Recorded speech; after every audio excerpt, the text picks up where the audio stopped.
अस्सलाम वालेकुम। आज हम देखेंगे कि टोपोलॉजी क्या होती है। What actually topology means.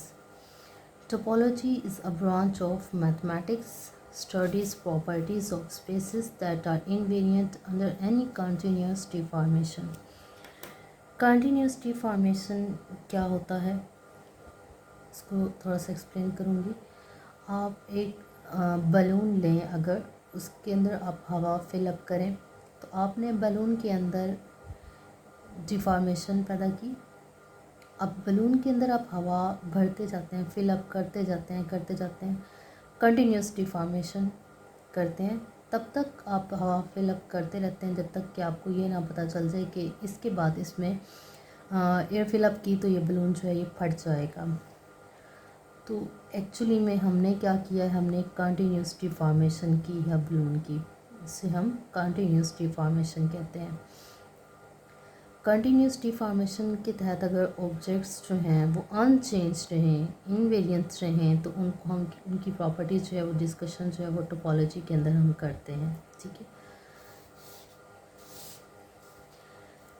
It is sometimes referred to as rubber sheet geometry or clay geometry, in which two objects are considered equivalent if they can be continuously deformed into one another through such motions in space as bending, twisting, stretching, and shrinking, while disallowing tearing apart or gluing together parts.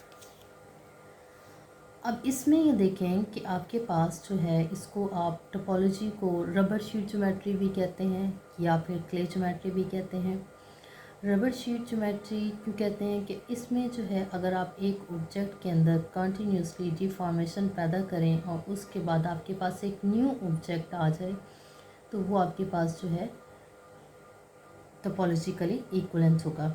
अब इसमें जो है आपके पास कौन सी motions allow हैं, bending, twisting, stretching and shrinking.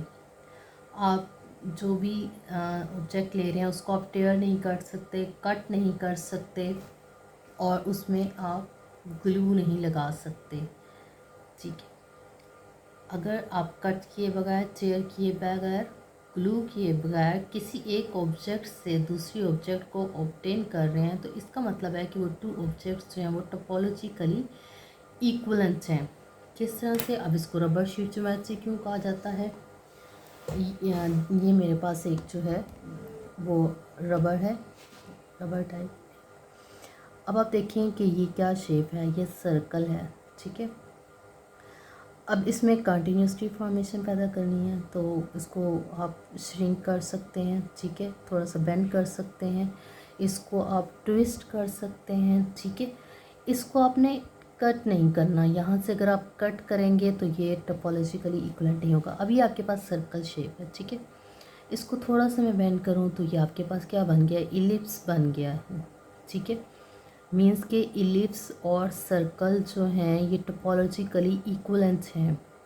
This is in rubber sheet geometry. ठीक है। अब इसी को ही फर्दर मैं जो है वो ये शेप दे दूँ। ठीक है। रेक्टेंगल शेप या स्क्वायर शेप।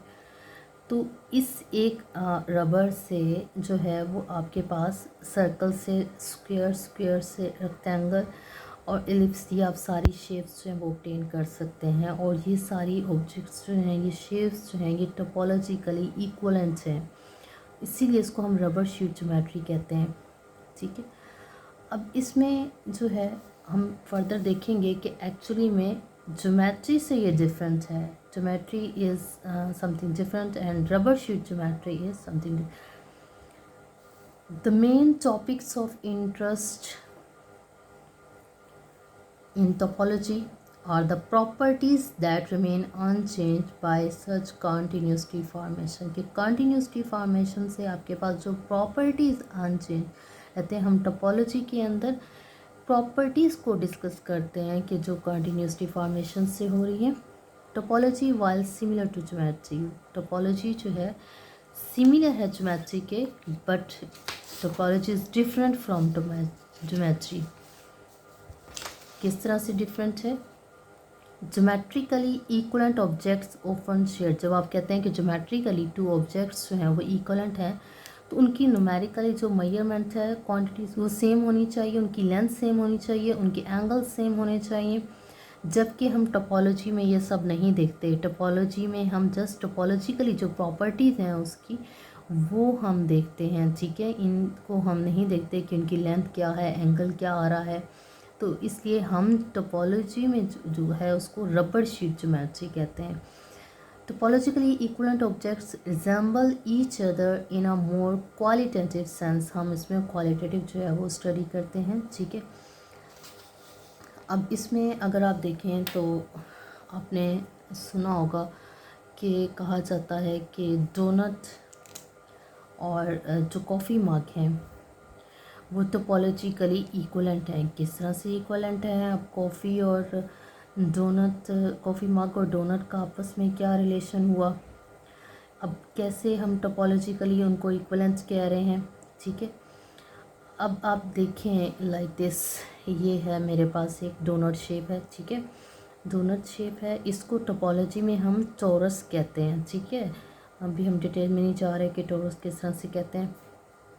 अब इसमें जो है वो कंटिन्यूस डिफॉर्मेशन से हमने कॉफ़ी मग बनाना है। कंटिन्यूस डिफॉर्मेशन मींस कि इसमें हमने कट नहीं करना है इसको कहीं से, ठीक है। इसको कहीं से ग्लू नहीं लगानी, ठीक है।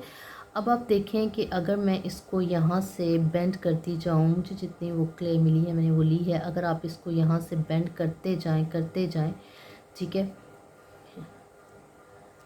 तो आप इसको यहाँ से बेंड करते जाएं, बाकी शेप को आपने नहीं छोड़ना। तो ये आपके पास एक्चुअली में जो है वो एक कॉफ़ी मग की शेप बन जाएगी। ये आपके पास जो है ये कप यहाँ से जिसको आप पकड़ते हैं वो चीज़, और ये आपके पास जो है इसको बेंड करने से आपके पास जो है वो कॉफ़ी मग की शेप जो है वो बन जाएगी।